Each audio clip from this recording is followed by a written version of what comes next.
કેમ છો બધા મજામાં? મારા ન્યૂ બ્લોગમાં આપનું સ્વાગત છે. તો અત્યારે ચા નાસ્તો ને થઈ ગયો છે ને નીકળીએ છીએ ઓફિસે જવા.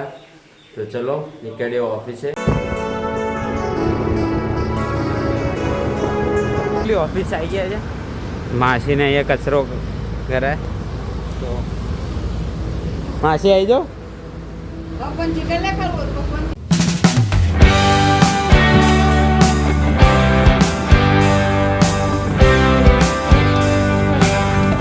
સુનિલબેન લેવા જવાનું થયું છે, એમનું બાઇક જે બગડ્યું છે. તો ચલો નીકળીએ. મેડમની એક્ટિવા લઈને ચલો. પેટ્રોલ ને તુરંત નીકળીએ હવે. જો ઓફિસે તો ઘરે આવી ગયા છીએ. તો આજે શું બને છે? ભજીયા. કાલ કીધું કાલ ના બનાયા જાડી તો અચ્છા, એટલે કાલનું માનવાનું નહીં. જો તમારું જ માનતા જ નહીં કોઈ ઘરમાં. જો એવું જ હોય ને ભાઈ, હવે ઉંમર થી એટલે ના માને યાર કોઈ.